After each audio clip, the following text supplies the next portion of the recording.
कुछ सुनिए कुछ कहिए।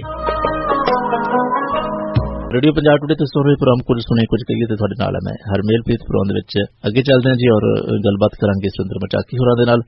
खबरां दे उत्ते नज़र मारांगे, मतलब वड्डियां कुछ खबरां ने और उन्हां दे पिछे की है ये देखण दी कोशिश करांगे प्रोग्राम खबरां दे आर पार सैगमेंट दे विच। ते तुसीं भी प्रोग्राम दे बारे च अपनी जिहड़ी राय है उस नाल साझी करनी होंदी जी। प्रोग्राम दे आखिरले 20-25 मिनटां दे विच मचाकी साहब जी आयन स्वागत है तुहाडा प्रोग्राम दे विच। शुक्रिया हरमेल, सत श्री अकाल, नमस्कार ते आदाब अर्ज करदा। सत श्री अकाल जी तुहानू दे नाल ही पंजाब टूडे दे लिस्टर ने जी। सो मचाकी साहब खबरां भी ने, खबरां दे नाल असल च मुद्दे ने जिहड़े अज दीयां खबरां नहीं है बल्कि असीं कह सकते हैं कि हमेशा तो चले आ रहे हैं, काफी लंबे समय तो चले आ रहे हैं। गल असीं अज दे दिन तो करांगे। अज 5 जून है, 5 जून का दिन वातावरण दिवस के रूप में मनाया जाता है और सानू सारिआं नूं पता है कि ये दिन भी मनाए जा रहे हैं और वातावरण का विगाड़ भी लगातार वधी जा रहा है। वातावरण दिवस आया अज, बहुत सारे लोग रुख लाउणगे, रुखां लाउंदिआं दीआं तस्वीरां अखबारां च छाया हो जाणगीआं ते फिर रुख कित्थे गए ते रुख लाउण वाले कित्थे गए कुछ पता नहीं लगना। इस तो बाद इस वारी जो प्लास्टिक की वरतों उहदे उत्ते भी खासा ध्यान दिता गया है कि उहनूं किवें वातावरण की शुद्धता दे लई उहदी वरतों नूं किवें रोकिया जावे। सो इस वातावरण दिवस के बारे नाल अगर गल करिए तो वातावरण दी किहो जिहियां चुनौतियां साडे सामने है और साडीआं सरकारां एक पासे, साडा समाज जो है वो इहदे प्रति किन्ना क अवेयर है, किन्ना क चिंतित है। हरमेल जी, अज तुसीं सही नुकता चुनिया क्योंकि अज वातावरण दिवस मनाया जा रहा जी और यह जिहड़ा कौमांतरी पद्धर से मनाया जाने वाला दिहाड़ा जिहदी शुरुआत 5 जून 1972 ਨੂੰ ਹੋਈ ਸੀ जी ਤੇ ਅੱਜ ਅਸੀਂ इस दिन में 36वीं सालगिरह से मुखातब हो रहे हैं जी। पर जे देखिए तो शुरू तो लैके ते हुण तक जो भी 36वां वातावरण दिवस मना रहे हैं, इस दरम्यान जो भी कोशिशां वातावरण नूं बचाउण या वातावरण बचाउण दे नां ते कीतियां गईयां जे वो फलदायक सिद्ध नहीं होईयां जी तां घट्टो घट्ट ये विचारना जरूरी बन जाता कि नुक्स कित्थे है। जिन्ना चिर असीं नुक्स की शनाख्त नहीं करते उन्ना चिर उसका इलाज भी नहीं कर सकना। जी जी। इस करके जिहड़ा नां मनाउण वास्ते रस्म वजों दिन मनाउण वास्ते दिन बेशक मनाए जाइए पर वास्तविक तौर पर उन्ना चिर की कोई महत्ता नहीं या इन्ना चिर की कोई अहमियत नहीं, का फायदा नहीं जिन्ना चिर इस कारणों का मुखातब नहीं होया जाता। जी जी। ये ठीक है कि यह दिन लोगों ने चेते कराउण एक वड्डी भूमिका अदा करते हैं कि यह भी एक मसला है जिहदे ते विचार करनी बनती है और विचार करनी बनती नहीं, गंभीरता नाल इहदा इलाज भी सोचना बनता है। जी जी। पर जिथों तक मैनूं लगदा या मैं महसूस करदा कि अज जिहड़ा वातावरण दा बिगाड़ दा मुद्दा बहुत वड्डे पद्धर दे उत्ते जिहड़ा अपने मतलब मुद्दा बन चुकिया। खास करके जे आपां पंजाब के हालात के मद्देनज़र देखिए कि असीं ब्यास त्रासदी हुणे ही देख के हटे हैं। जदों एक शुगर मिल ने जिहड़ा अपना पोल्यूटेड पानी जिहनूं सीरा भी कहंदे आ वो ब्यास नदी च पा के लखां ही जिहड़ियां मच्छियां ते होर जैविक जिहड़े जीव सी मारे गए और इहदे नाल ही पीण वाले पानी का भी एक वड्डा संकट पैदा हो गया। ये संकट कला पंजाब तक नहीं सगों अपना गुआढ़ी सूबे तक भी फैल गया। तो सरकारां ने जिहड़ा इहदे बारे रवैया की है वो बड़ा ही झाड़-फूक दी जां कह लो भी आपां नूं मौका सारू सी। इहदे मौका सारू नूं वतीरे दी एक मिसाल जिहड़ी कहां कि जिहड़े इहदे अपना घटना वाली जगह ते विरोधी धਿਰ दे आगू सुखपाल खਹਿਰਾ तो लैके कांग्रेस के जिहड़े स्पोर्ट्समैन हो तो कुछ मंत्री दौरे कर चुके हैं। मुख्यमंत्री साहब ने भी जाना है तो जो मंत्री साहब के दौरिया तो बाद हदायत करने के बावजूद भी चेयरमैन जिहड़े है प्रदूषण कंट्रोल बोर्ड के वो उत्थे नहीं पहुंची। एक वड्डा जिहड़ा कताई का मामला कह लो या इस मुद्दे प्रति गैर संजीदगी का मामला कह लो ये भी सामने आया। ये गल आपां कर रहे थे कि ये जिहड़ा सारा मसला वातावरण बिगाड़ दा पैदा कित्थों हुंदा या अज वातावरण दिवस मनाउण दी लोड़ ही क्यों उत्पन्न हुई। इसका मतलब कि कुछ ना कुछ तो इहो जिहा हैगा जिहड़ा सानू इशारा कर रहा कि ये दिन मनाए जाण। असलन तौर पर जिवें जिवें मैं महसूस करदा कि जिहड़ा असीं विकास का मॉडल पिछले समय दे विच अपनाया तो विकास मॉडल जिहड़ा हैगा ਸਰੋ ਕਾਰਪੋਰੇਟ ਤੇ ਉਹਦੇ ਹਿੱਤਾਂ ਦੇ ਮੁਲਾਜ਼ੇ ਦੇ ਧੁਰੇ ਦੁਆਲੇ ਹੀ ਘੁੰਮਦਾ ਜੀ ਤੇ ਜਿੱਥੋਂ ਤੱਕ ਮਨੁੱਖੀ ਸਰੋਕਾਰ ਹੈ ਜਾਂ ਕੁਦਰਤੀ ਪੱਖੀ ਜਿਹੜੇ ਸਰੋਕਾਰ ਨੇ ਉਹਨਾਂ ਸਰੋਕਾਰਾਂ ਦੀ ਇਸ ਮਾਡਲ ਦੇ ਵਿੱਚ ਕੋਈ ਥਾਂ ਨਹੀਂ, ਕੋਈ ਪੁੱਗਤ ਨਹੀਂ ਤੇ ਕੋਈ ਬੁੱਕਤ ਨਹੀਂ। ਦੂਜੇ ਪਾਸੇ ਇਹ ਜਿਹੜਾ ਲਗਾਤਾਰ ਜਿਹੜਾ ਇਹ ਵਿਕਾਸ ਮਾਡਲ ਹੈ ਜਾਂ ਆਰਥਿਕ ਨੀਤੀਆਂ ਨੇ ਉਹ ਖਪਤਵਾਦੀ ਨੀਤੀਆਂ ਤੇ ਆਧਾਰਿਤ ਨੇ, ਉਹ ਖਪਤਵਾਦ ਨੂੰ ਪ੍ਰਭਾਵਿਤ ਕਰ ਰਹੇ ਨੇ। ਬਿਨਾਂ ਸ਼ੱਕ ਖਪਤਵਾਦ ਵੀ ਇੱਕ ਵੱਡਾ ਮਸਲਾ ਬਣ ਕੇ ਉੱਭਰ ਰਿਹਾ, ਪਰ ਜਿਹੜੇ ਸਰਕਾਰਾਂ ਦੇ ਅਰਥ ਸ਼ਾਸਤਰੀ ਨੇ ਜਾਂ ਨੀਤੀ ਘਾੜੇ ਨੇ ਉਹ ਲਗਾਤਾਰ ਇਹ ਦਲੀਲ ਦੇ ਰਹੇ ਨੇ ਕਿ ਜਿਹੜਾ ਖਪਤਵਾਦ ਦਾ ਵਧਣਾ ਇਹ ਇੱਕ ਤਰ੍ਹਾਂ ਚੰਗਾ ਸੰਕੇਤ ਹੈ ਜਿਹੜਾ GDP ਦੇ ਵਿੱਚ ਵਾਧਾ ਕਰਦਾ ਹੈ। ਹਾਲਾਂਕਿ GDP ਦੇ ਵਿੱਚ ਜਿਹੜਾ ਵਾਧਾ ਕਰਦਾ ਦੂਜੇ ਪਾਸੇ ਉਹ ਜਿਹੜੇ ਵਾਤਾਵਰਨ ਨੂੰ ਨੁਕਸਾਨ ਪਹੁੰਚਾ ਰਿਹਾ, ਜੇ ਉਹਦਾ ਅੰਕੜਾ ਜੋੜ ਵੀ ਲਿਆ ਜਾਵੇ ਤਾਂ ਟੋਟਲ GDP ਦੇ ਵਿੱਚ ਭਾਰੂ ਪੈਂਦਾ। ਪਰ ਕਿਉਂਕਿ ਨੀਤੀ ਘਾੜੇ ਇਸ ਦੇ ਤੋਂ ਮੁੱਲ ਲਈ ਤਿਆਰ ਨਹੀਂ ਤੇ ਨਾ ਹੀ ਇਹ ਨੀਤੀਆਂ ਦੇ ਵਿੱਚ ਕੋਈ ਮੋੜਾ ਦੇਣਾ ਚਾਹੁੰਦੇ ਨੇ। ਹੁਣ ਤੁਸੀਂ ਹੁਣ ਇੰਟਰਵਿਊ ਦੇ ਵਿੱਚ ਜ਼ਿਕਰ ਕੀਤਾ ਸੀ ਕਿ ਇੱਕ ਪਲਾਸਟਿਕ ਦਾ ਮਸਲਾ ਹੈ। ਪਲਾਸਟਿਕ ਦਾ ਮਸਲਾ ਕਿੱਥੋਂ ਪੈਦਾ ਹੋਇਆ, ਕਿਹਨੇ ਪੈਦਾ ਕੀਤਾ? ਅਸਲ ਦੇ ਵਿੱਚ ਜਿਹੜੀ ਨਵੀਨਤਮ ਟੈਕਨੋਲੋਜੀ ਆ ਰਹੀ ਹੈ ਉਹ ਜੇ ਸਹੂਲਤਾਂ ਦੇ ਨਾਲ ਨਾਲ ਆਪਣੀਆਂ ਬੁਰਾਈਆਂ ਲੈ ਕੇ ਵੀ ਆ ਰਹੀ ਹੈ। ਜਿਹੜੇ ਪਹਿਲਾਂ ਸਾਡੇ ਛੋਟੇ ਹੁੰਦੇ ਲਿਫਾਫੇ ਚੱਲ ਰਹੇ ਸੀਗੇ, ਆਪਣਾ ਕਾਗਜ਼ੀ ਲਿਫਾਫੇ ਜਾਂ ਪੱਕੇ ਲਿਫਾਫੇ, ਉਹਨਾਂ ਥਾਂ ਤੇ ਮੋਮੀ ਲਿਫਾਫੇ ਆਏ। ਪਰ ਇਹ ਕਹਿ ਲਓ ਜਾਂ ਟੈਕਨੋਲੋਜੀ ਦੀ ਘਾਟ ਕਹਿ ਲਓ ਜਾਂ ਮੁਨਾਫੇ ਦੀ ਪ੍ਰਵਿਰਤੀ ਕਹਿ ਲਓ ਤੇ ਨਿਰਧਾਰਿਤ ਜਿਹੜੇ ਮਾਪਦੰਡ ਆ ਉਹ ਪੂਰੀ ਤਰ੍ਹਾਂ ਤੈਅ ਨਹੀਂ ਕੀਤੇ ਗਏ ਤੇ ਜਿਹੜੇ ਤੈਅ ਕੀਤੇ ਵੀ ਗਏ ਸੀ ਉਹਨਾਂ ਦੀ ਕਿਤੇ ਪਾਲਣਾ ਨਹੀਂ ਹੋ ਰਹੀ। ਅੱਜ ਜਿਹੜੇ ਲਿਫਾਫੇ ਨੇ ਇੱਕ ਵੱਡੀ ਮੁਸੀਬਤ ਬਣ ਗਏ ਨੇ, ਖਾਸ ਕਰਕੇ ਜਿਹੜੇ ਡਰੇਨ ਸਿਸਟਮ ਨੂੰ ਜਾਮ ਕਰਨ ਦਾ। ਔਰ ਜਿਹੜਾ ਅਸੀਂ ਦੋ ਤੁਹਾਨੂੰ ਕਹਿੰਦੇ ਆ ਖਾਸਾ ਕੂੜੇ ਦੇ ਉੱਤੇ ਮੂੰਹ ਮਾਰਦੀਆਂ ਗਾਵਾਂ ਜਦੋਂ ਪਲਾਸਟਿਕ ਖਾ ਕੇ ਬਿਮਾਰ ਹੋ ਜਾਂਦੀਆਂ ਨੇ ਤਾਂ ਤੜਪ ਕੇ ਮਰਦੀਆਂ ਨੇ। ਤੇ ਗਊ ਰੱਖਿਆ ਦਾ ਦਾਅਵਾ ਕਰਨ ਵਾਲੇ ਸੰਗਠਨਾਂ ਵਾਸਤੇ ਇਹ ਕੋਈ ਵੱਡਾ ਮਸਲਾ ਨਹੀਂ ਕਿ ਜਿਹੜਾ ਕੂੜਾ ਜਾਂ ਜਿਹੜਾ ਪਲਾਸਟਿਕ ਹੈ ਇਹ ਤੇ ਰੋਕ ਲਾਈ ਜਾਵੇ। ਉਹ ਜਦੋਂ ਵੀ ਕਿਤੇ ਰੋਕ ਲਾਈ ਜਾਂਦੀ ਹੈ ਜਾਂ ਰੋਕ ਲਾਉਣ ਦੇ ਯਤਨ ਹੁੰਦੇ ਨੇ ਉਦੋਂ ਇਹੀ ਸੰਗਠਨ ਜਿਹੜੇ ਆਪਣਾ ਦੁਕਾਨਦਾਰ ਦੇ ਵਪਾਰ ਮੰਡਲ ਦੇ ਪਰਦੇ ਹੇਠੋਂ ਇਹ ਪਲਾਸਟਿਕ ਦੇ ਲਿਫਾਫਿਆਂ ਤੇ ਪਾਬੰਦੀ ਲਾਉਣ ਦੀ ਵਿਰੋਧਤਾ ਕਰਦੇ ਨੇ। ਦੂਜੇ ਪਾਸੇ ਜਿਹੜਾ ਹੈਗਾ ਆਪਣਾ ਇੰਡਸਟਰੀ ਹੈ, ਇੰਡਸਟਰੀ ਦੇ ਵਿੱਚ ਵੀ ਬੜੇ ਵੱਡੇ ਪੱਧਰ ਤੇ ਪਲਾਸਟਿਕ ਵਰਤਿਆ ਜਾਂਦਾ। ਹੁਣ ਜਿਹੜੇ ਆਪਾਂ ਕਹਿ ਲਈਏ ਕੋਲਡ ਡਰਿੰਕਸ ਨੇ, ਪਹਿਲਾਂ ਕੱਚ ਦੀਆਂ ਬੋਤਲਾਂ ਚ ਆਉਂਦੇ ਸੀ, ਉਹ ਸਾਰੇ ਜਿਹੜੇ ਹੈਗੇ ਆ ਆਪਣਾ ਹੁਣ ਪਲਾਸਟਿਕ ਪੈਕਿੰਗ ਦੇ ਵਿੱਚ ਆ ਰਹੇ ਨੇ। ਦੁੱਧ ਖਾਣ ਪੀਣ ਦੀ ਹਰ ਵਸਤੂ ਕੁਰਕਰੇ ਜਾਂ ਕੋਈ ਹੋਰ ਜਿਹੜੀ ਵੀ ਬਿਸਕੁਟ ਵਗੈਰਾ ਨੇ ਉਹ ਪਲਾਸਟਿਕ ਦੇ ਵਿੱਚ ਆ ਰਹੇ ਨੇ। ਹਾਲਾਂਕਿ ਪਿਛਲੇ ਸਮੇਂ ਦੇ ਵਿੱਚ ਇੱਕ ਨੀਤੀ ਨਿਰਧਾਰਿਤ ਕਰਕੇ ਕਿਹਾ ਗਿਆ ਸੀ ਕਿ ਜਿਹੜਾ ਪਲਾਸਟਿਕ ਪ੍ਰੋਡਕਟ ਕਰਦਾ, ਪਲਾਸਟਿਕ ਗਾਰਬੇਜ ਪੈਦਾ ਕਰਦਾ, ਉਹੀ ਪਲਾਸਟਿਕ ਗਾਰਬੇਜ ਨੂੰ ਨਿਪਟਾਉਣ ਦੀ ਜ਼ਿੰਮੇਵਾਰੀ ਉਹਦੀ ਬਣਦੀ ਹੈ। ਮਸਲਨ ਤੌਰ ਤੇ ਜਿਹੜੇ ਕੋਲਡ ਡਰਿੰਕ ਬਣਾਉਣ ਵਾਲੇ ਫਰਮਾਂ ਨੇ ਉਹਨਾਂ ਦੀ ਇੱਕ ਵਿਧਾਨਕ ਜ਼ਿੰਮੇਵਾਰੀ ਤੈਅ ਕੀਤੀ ਗਈ ਸੀ ਕਿ ਜਦੋਂ ਆਪਣੇ ਕਰੇਟਸ ਬਾਜ਼ਾਰ ਵਿੱਚ ਭੇਜਦੇ ਨੇ ਮਾਰਕੀਟ 'ਚ ਉਹ ਖਾਲੀ ਬੋਤਲਾਂ ਵੀ ਮੰਗਵਾਉਣ ਦਾ ਪ੍ਰਬੰਧ ਕਰਨ। ਔਰ ਉਹਦੀ ਇੱਕ ਕੀਮਤ ਵੀ 1 ਰੁਪਇਆ ਬੋਤਲ ਨਿਰਧਾਰਿਤ ਕੀਤੀ ਗਈ ਸੀ। ਇਹ ਸਾਰੀਆਂ ਬੋਤਲਾਂ ਲੈ ਕੇ ਉਹ ਆਪ ਨਿਪਟਾਉਣ। ਇਹ ਇਲੈਕਟ੍ਰੋਨਿਕ ਜਿਹੜਾ ਗਾਰਬੇਜ ਆ ਉਹਦੇ ਬਾਰੇ ਵੀ ਨੀਤੀ ਤੈਅ ਕੀਤੀ ਗਈ ਸੀ। ਪਰ ਮੈਨੂੰ ਇਸ ਗੱਲ ਦੀ ਜਾਣਕਾਰੀ ਨਹੀਂ ਹੈ, ਅਜੇ ਤੱਕ ਤੁਹਾਨੂੰ ਹੋਵੇ ਤਾਂ ਸ਼ਾਇਦ ਹੋ ਸਕੇ।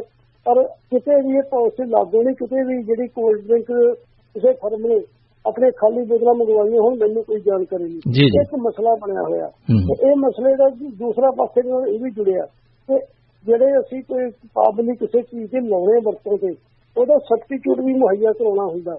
ਅੱਜ ਜਦੋਂ ਸਬਸਟੀਟਿਊਟ ਦੀ ਗੱਲ ਆ ਰਹੀ ਹੈ, ਲਿਫਾਫੇ ਦੀ ਪਾਬੰਦੀ ਦੀ ਗੱਲ ਆ ਰਹੀ ਹੈ ਪਲਾਸਟਿਕ ਦੀ, ਤਾਂ ਪੰਜਾਬ ਦੇ ਵਿੱਚ ਕੋਈ ਵੀ ਅਜਿਹੀ ਫੈਕਟਰੀ ਮੇਰੀ ਜਾਣਕਾਰੀ ਵਿੱਚ ਨਹੀਂ ਹੈਗੀ ਜਿਹੜੀ ਪਲਾਸਟਿਕ ਲਿਫਾਫੇ ਦੇ ਬਦਲ ਵਜੋਂ ਜਿਹੜਾ ਜੈਵਿਕ ਲਿਫਾਫੇ ਨੇ ਜਿਹੜੇ ਮੱਕੀ ਜਾਂ ਗੰਨੇ ਦੇ ਸੀਰੇ ਜਾਂ ਕਿਸੇ ਹੋਰ ਐਗਰੀਕਲਚਰ ਰਹਿਣ ਖੂਹ ਤੋਂ ਬਣਦੇ ਨੇ ਉਹਨਾਂ ਨੂੰ ਕਿਤੇ ਤਿਆਰ ਕਰਨ ਵਾਲੀ ਕੋਈ ਫੈਕਟਰੀ ਮੈਨੂੰ ਪੰਜਾਬ 'ਚ ਨਜ਼ਰ ਨਹੀਂ ਆ ਰਹੀ।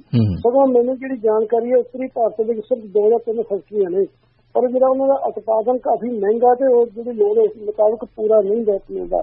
ਹਾਲਾਂਕਿ ਗੁਰਦੁਆਰਾ ਪ੍ਰਬੰਧਕ ਕਮੇਟੀ ਦੇ ਵਿੱਚ ਜਿਹੜਾ ਸ੍ਰੀ ਗੁਰੂ ਹਰਿਮੰਦਰ ਸਾਹਿਬ ਹੈ ਉੱਥੇ ਜਿਹੜਾ ਪ੍ਰਸ਼ਾਦ ਮਿਲਦਾ ਉਹਦੇ ਵਾਸਤੇ ਇਸ ਜਿਹੜੇ ਜੈਵਿਕ ਲਿਫਾਫੇ ਦਾ ਪ੍ਰਬੰਧ ਕੀਤਾ ਗਿਆ। ਪਰ ਉੱਥੋਂ ਵੀ ਜਿਹੜੀਆਂ ਖਬਰਾਂ ਮਿਲੀਆਂ ਨੇ ਉਹ ਦੱਸਦੀਆਂ ਨੇ ਕਿ ਲੋੜ ਮੁਤਾਬਕ ਇਹਦੀ ਪੂਰਤੀ ਬੜੀ ਘੱਟ ਹੈ ਤੇ ਇਸ ਵਾਸਤੇ ਜੇ ਵਾਕਈ ਸਰਕਾਰਾਂ ਸੰਜੀਦਾ ਨੇ ਪਲਾਸਟਿਕ ਦੀ ਵਰਤੋਂ ਘਟਾਉਣ ਲਈ ਤਾਂ ਉਹਨਾਂ ਨੂੰ ਸਭ ਤੋਂ ਪਹਿਲਾਂ ਜਿਹੜੇ ਪਲਾਸਟਿਕ ਗਾਰਬੇਜ ਉਤਪਾਦਨ ਕਰ ਰਹੀਆਂ ਫੈਕਟਰੀਆਂ ਨੇ, ਚਾਹੇ ਉਹ ਕੋਲਡ ਡਰਿੰਕ ਹੈ ਜਾਂ ਹੋਰ ਪੇय ਵਾਲੀਆਂ ਨੇ ਜਾਂ ਦੁੱਧ ਵਾਲੀਆਂ ਨੇ, ਉਹਨਾਂ ਤੇ ਸਖਤੀ ਨਾਲ ਪਾਬੰਦੀ ਲਾਗੂ ਕਰਨੀ ਪਵੇਗੀ ਕਿ ਜਿਹੜੇ ਖਾਲੀ ਜਿਹੜੇ ਪੈਕ ਨੇ ਉਹ ਵਾਪਸ ਮੰਗਾਉਣਾ ਯਕੀਨੀ ਬਣਾਉਣ। ਦੂਜੀ ਗੱਲ ਜਿਹੜੇ ਲਿਫਾਫੇ ਦੇ ਪਾਬੰਦੀ ਲਾਉਣੀ ਹੈ ਇਹ 2500 ਤੋਂ 3000 ਜਿਹੜੀ ਸਮਾਲ ਇੰਡਸਟਰੀ ਹੈ ਉਹਨੂੰ ਆਲਟਰਨੇਟਿਵ ਮੁਹੱਈਆ ਕਰਾਉਣਾ ਪਵੇਗਾ। ਦੂਸਰੇ ਪਾਸੇ ਜਿਹੜੇ ਇਹਨਾਂ ਲਿਫਾਫਿਆਂ ਦਾ ਬਦਲ ਜਿਹੜਾ ਜੈਵਿਕ ਲਿਫਾਫੇ ਨੇ, ਜਿਹਨੂੰ ਅਸੀਂ ਆਪਣਾ ਵਧੀਆ ਜਿਹੜਾ ਬਦਲ ਮੰਗਦੇ ਹਾਂ, ਉਹਨਾਂ ਲਿਫਾਫਿਆਂ ਦੇ ਉਤਪਾਦਨ ਵਧਾਉਣ ਲਈ ਪੰਜਾਬ ਦੇ ਵਿੱਚ ਫੈਕਟਰੀ ਲੈਣੀ ਪਵੇਗੀ। ਤੇ ਇਹ ਕਈ ਤਰ੍ਹਾਂ ਦੇ ਇਹੋ ਜਿਹੇ ਜਿਹੜੇ ਉਪਾਅ ਜਿਹੜੇ ਕਰਨੇ ਪੈਣਗੇ, ਤਾਂ ਵੀ ਅਸੀਂ ਜਿਹੜੀ ਪਲਾਸਟਿਕ ਦੀ ਵਰਤੋਂ ਘਟਾ ਸਕਦੇ ਹਾਂ, ਕਿ ਵਾਤਾਵਰਨ ਨੂੰ ਬਚਾ ਸਕਦੇ ਹਾਂ। ਪਰ ਇਹ ਕਿਵੇਂ, ਇਹਦੇ ਵਾਸਤੇ ਸਰਕਾਰੀ ਐਕਸਰਸਾਈਜ਼ ਕਿਵੇਂ ਕੀਤੀਆਂ ਜਾਂਦੀਆਂ ਨੇ, ਸਰਕਾਰਾਂ ਦਾ ਰਵੱਈਆ ਕੀ ਹੈ, ਮੈਂ ਇਹਦੀ ਪੁਸ਼ਟੀ ਲਈ ਇੱਕ ਤੁਹਾਡੇ ਨਾਲ ਹੋਰ ਖਬਰ ਸਾਂਝੀ ਕਰਨੀ ਚਾਹਾਂਗਾ, ਜਿਹੜੀ ਇਸੇ ਦਿਨ ਨਾਲ ਜੁੜਦੀ ਹੈ। ਪੰਜਾਬ ਸਰਕਾਰ ਦੇ ਸਾਇੰਸ ਐਂਡ ਟੈਕਨੋਲੋਜੀ ਡਿਪਾਰਟਮੈਂਟ ਦੇ ਸਕੱਤਰ ਵੱਲੋਂ ਨੋਟੀਫਿਕੇਸ਼ਨ ਜਾਰੀ ਕੀਤਾ ਗਿਆ, ਜਿਹਦੇ ਵਿੱਚ ਉਹਨਾਂ ਨੇ ਕਿਹਾ ਕਿ ਅੱਜ ਜਿਹੜਾ ਵਾਤਾਵਰਨ ਦਿਵਸ ਮੌਕੇ ਤੰਦਰੁਸਤ ਹੋਵੇਗਾ ਪੰਜਾਬ ਦਿਵਸ ਮਨਾਇਆ ਜਾਵੇ। ਇਹਦੇ ਸੰਬੰਧੀ ਉਹਨਾਂ ਨੇ ਜੰਗਲਾਤ ਵਿਭਾਗ ਨੂੰ ਦਰਖਤ ਲਾਉਣ ਵਾਸਤੇ, ਸਿਹਤ ਵਿਭਾਗ ਨੂੰ ਜਿਹੜਾ ਕਹਿ ਲਓ ਵੀ ਮਿਲਾਵਟੀ ਚੀਜ਼ਾਂ ਦੀ ਛਾਪੇ ਮਾਰ ਕੇ ਰੋਕਣ ਵਾਸਤੇ, ਸਿਹਤ ਵਿਭਾਗ ਨੂੰ ਇਹ ਹਦਾਇਤ ਕੀਤੀ ਹੈ ਕਿ ਪੰਜਾਬ ਦੇ ਨੌਜਵਾਨ ਨੇ ਪਿੰਡਾਂ ਦੇ ਉਹਨਾਂ ਨੂੰ ਜਿੰਮ ਤੇ ਹੋਰ ਜਿਹੜੀ ਖੇਡ ਕਿੱਟ ਮੁਹੱਈਆ ਕਰਨ ਵਾਸਤੇ, ਤੇ ਜਲ ਵਿਭਾਗ ਨੂੰ ਹਦਾਇਤ ਕੀਤੀ ਹੈ ਵੀ ਤੁਸੀਂ ਜਿਹੜਾ ਆਰਓ ਦਾ ਪਾਣੀ ਦੇ ਜਿਹੜੇ ਜਲ ਹੈਗਾ ਉਹ ਹਰ ਪਿੰਡ ਤੱਕ ਪਹੁੰਚਾਓ, ਯਕੀਨੀ ਬਣਾਓ। ਹੋਰ ਕਈ ਮਹਿਕਮੇ ਨੂੰ ਹਦਾਇਤਾਂ ਕੀਤੀਆਂ ਗਈਆਂ ਨੇ।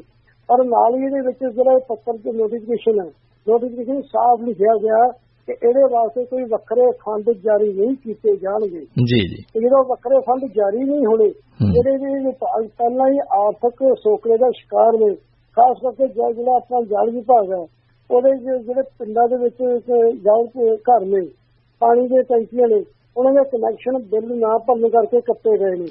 ਇਸੇ ਤਰ੍ਹਾਂ ਕਈ ਹੋਰ ਮਹਿਕਮੇ ਦੀ ਆਪਾਂ ਗੱਲ ਕਰ ਸਕਦੇ ਹਾਂ। ਜਦੋਂ ਆਰਥਿਕ ਫੰਡ ਜਿਹੜੇ ਮੁਹੱਈਆ ਨਹੀਂ ਕਰਾਉਣੇ, ਤਾਂ ਇਹ ਜਿਹੜੇ ਉਹਨਾਂ ਨੇ ਨਿਸ਼ਾਨੇ ਦਿੱਤੇ ਨੇ ਇਸ ਦਿਨ ਨੂੰ ਮਨਾਉਣ ਵਾਸਤੇ, ਉਹ ਪੂਰੇ ਕਿਵੇਂ ਹੋਣਗੇ ਸਮਝਿਆ ਜਾ ਸਕਦਾ। ਫਿਰ ਵੀ ਜਿਹੜੇ ਇਸ ਗੱਲ ਤੇ ਆਸ ਕਰਨੀ ਬਣਦੀ ਹੈ ਔਰ ਸ਼ਲਾਘਾ ਕਰਨੀ ਬਣਦੀ ਹੈ ਉਹਨਾਂ ਨੌਜਵਾਨਾਂ ਦੀ, ਉਹਨਾਂ NGO ਜਥੇਬੰਦੀਆਂ ਦੀ, ਜਿਹੜੀ ਕਿਵੇਂ ਨਾ ਕਿਵੇਂ ਮਰਜੀਵੜੇ ਬਣ ਕੇ ਜਿਹੜਾ ਵਾਤਾਵਰਨ ਦੀ ਰਾਖੀ ਲਈ ਲੱਗੇ ਹੋਏ ਨੇ, ਔਰ ਥਾਂ ਦਰਖਤ ਲਾ ਕੇ, ਦਰਖਤਾਂ ਦੀ ਸੰਭਾਲ ਕਰਕੇ, ਪੰਛੀਆਂ ਦੇ ਆਲ੍ਹਣੇ ਕਰਕੇ ਤੇ ਹੋਰ ਕਈ ਯਤਨਾਂ ਕਰਕੇ ਵਾਤਾਵਰਨ ਨੂੰ ਬਚਾਉਣ ਦਾ ਜਿਹੜਾ ਹੋਕਾ ਦੇ ਰਹੇ ਨੇ ਔਰ ਅਮਲ ਵੀ ਕਰ ਰਹੇ ਨੇ। ਸੱਚਮੁੱਚ ਸਾਡੇ ਅੱਜ ਸਲੂਟ ਦੇ ਪਾਤਰ ਨੇ, ਔਰ ਉਹਨੇ ਸ਼ਲਾਘਾ ਕਰਨੀ ਬਣਦੀ ਹੈ। ਤੇ ਉਹ ਇੱਕ ਤਰ੍ਹਾਂ ਜਿਵੇਂ ਕਿਹਾ ਜਾਂਦਾ ਕਿ ਜਦੋਂ ਜੰਗਲ ਫਲ ਰਿਹਾ ਹੋਵੇ ਤੇ ਇੱਕ ਹਰਾ ਜਿਹੜਾ ਬੂਟਾ ਉਹ ਵੀ ਕਾਫੀ ਸੰਕੇਤ ਦੇ ਜਾਂਦਾ। ਅੱਜ ਉਹ ਸਾਡੇ ਜਿਹੜੇ ਹੈਗੇ ਆ ਸਾਡੇ ਲਈ ਰੋਸ਼ਨੀ ਦੇ ਚਿਰਾਗ ਨੇ, ਇਹ ਚਿਰਾਗ ਜਗਦੇ ਰਹਿਣ ਤੇ ਇਸ ਦੁਆ ਨਾਲ ਜਿਹੜਾ ਹੈਗਾ ਆਪਣਾ ਅਗਲੀ ਖਬਰ ਵੱਲ ਵਧੀਏ। ਜੀ ਬਿਲਕੁਲ ਜੀ, ਕਿਉਂਕਿ ਐਨਵਾਇਰਨਮੈਂਟ ਜਿਹਦੇ ਵਿੱਚ ਅਸੀਂ ਸਾਹ ਲੈਣਾ, ਜਿਉਣਾ ਹੈ, ਸਾਡੀ ਹੋਂਦ ਨਾਲ ਜੁੜਿਆ ਹੋਇਆ, ਉਹਦੇ ਬਾਰੇ ਸਾਨੂੰ ਪੂਰਨ ਸੁਚੇਤ ਹੋਣਾ ਚਾਹੀਦਾ ਹੈ। ਸੋ ਅੱਜ ਜੇ ਗੱਲ ਕਰੀਏ, ਮਚਾਕੀ ਸਾਹਿਬ ਪਿਛਲੇ ਦਿਨਾਂ ਤੋਂ ਕਿਸਾਨ ਹੜਤਾਲ ਤੇ ਨੇ, ਕੁਝ ਦੂਜੇ ਸ਼ਬਦਾਂ 'ਚ ਇਹ ਕਿਹਾ ਜਾ ਰਿਹਾ ਕਿ ਕਿਸਾਨ ਛੁੱਟੀ ਤੇ ਨੇ। ਜੋ ਵੀ ਹੈ, ਇਹ ਕਿਸਾਨ ਅੰਦੋਲਨ ਦਾ ਜਿਹੜਾ ਇਹ ਨਵਾਂ ਰੰਗ ਰੂਪ ਸਾਹਮਣੇ ਆਇਆ ਸੀ, ਅਸੀਂ ਦੇਖਦੇ ਰਾਸ਼ਟਰ ਪੱਧਰ ਦੇ ਉੱਤੇ ਕਿਸਾਨਾਂ ਦੇ ਮੁੱਖ ਤੌਰ ਤੇ ਤਾਂ ਬਹੁਤ ਸਾਰੀਆਂ ਜਥੇਬੰਦੀਆਂ ਨੇ, ਲੇਕਿਨ ਉਹ ਦੋ ਧੜਿਆਂ ਦੇ ਵਿੱਚ ਵੰਡੀਆਂ ਹੋਈਆਂ ਨੇ। ਉਹਨਾਂ 'ਚੋਂ ਇੱਕ ਧੜਾ ਇਹਦਾ ਸਮਰਥਨ ਕਰਦਾ ਸੀ, ਦੂਸਰਾ ਨਹੀਂ ਸਮਰਥਨ ਕਰਦਾ ਸੀ।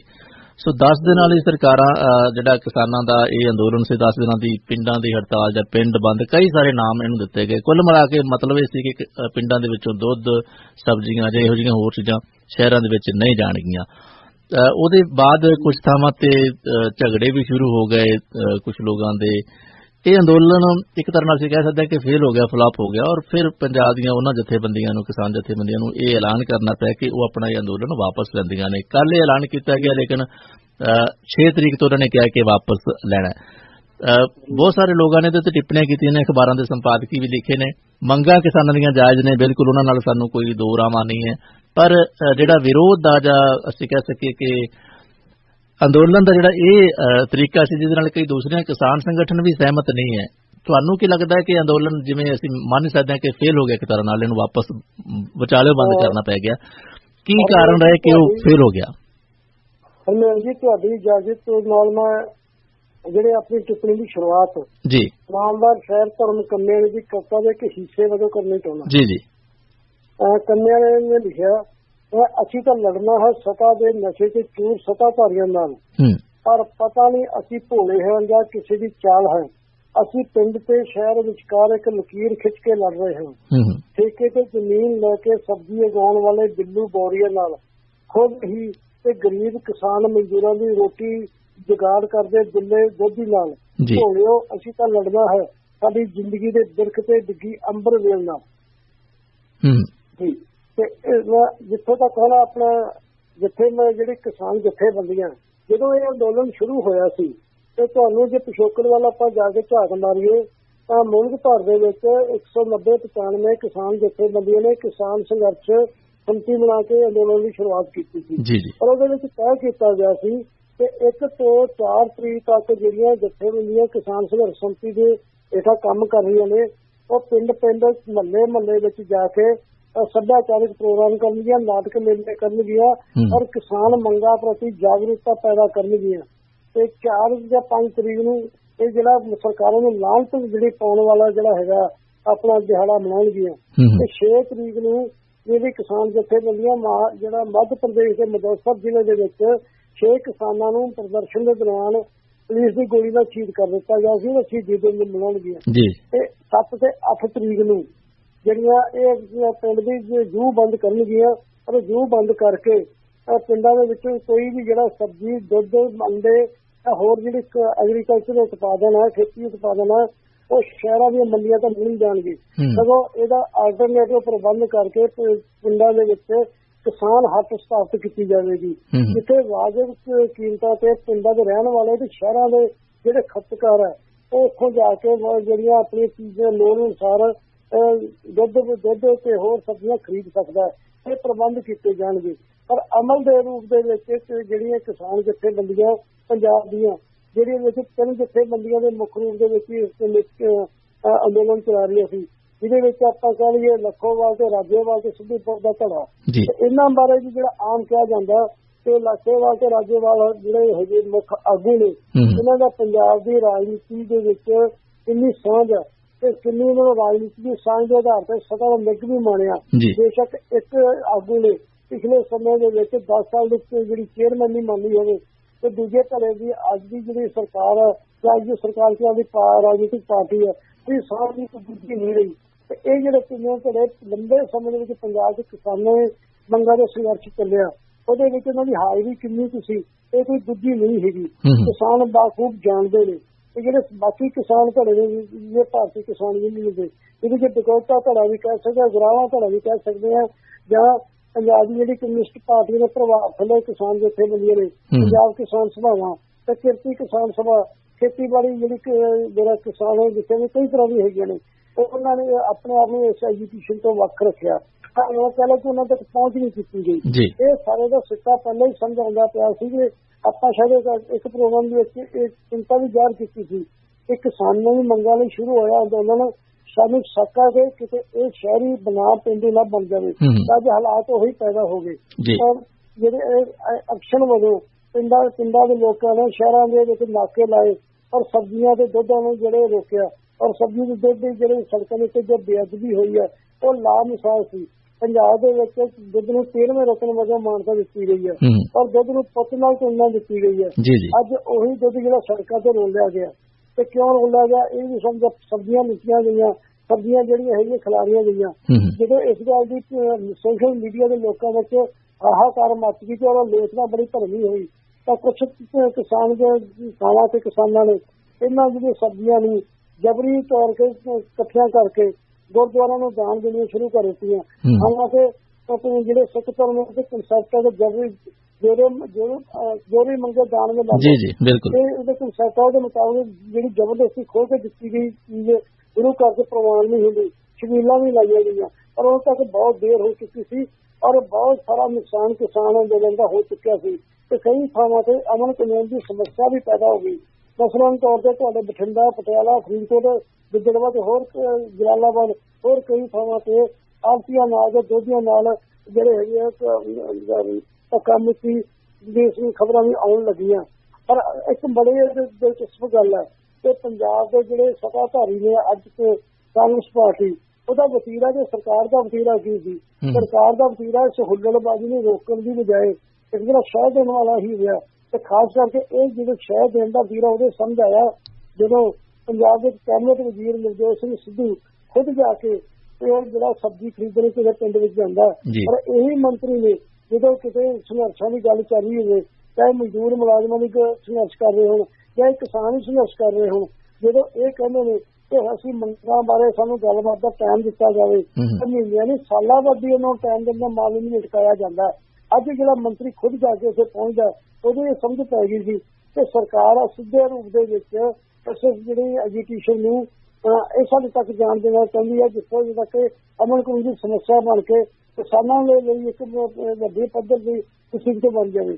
ਦੂਜੇ ਪਾਸੇ ਜਿਹੜੇ ਅਕਾਲੀ ਧਿਰ ਨੇ ਵੀ ਇਹਦੇ ਉੱਤੇ ਕੋਈ ਬਹੁਤਾ ਪ੍ਰਤੀਕਰਮ ਜਾਰੀ ਨਹੀਂ ਕੀਤਾ ਜਿਹੜਾ ਅਮਨ ਕਾਨੂੰਨ ਦੀ ਸਥਿਤੀ ਨੂੰ ਮਜ਼ਬੂਤ ਕਰਦਾ ਵਾ, ਜਿਹੜਾ ਕਿਸਾਨ ਜਿਹੜੇ ਸੰਘਰਸ਼ ਕਰ ਰਹੇ ਨੇ ਉਹਨਾਂ ਵਾਸਤੇ ਕੋਈ ਸੇਧਮਈ ਹੋਵੇ।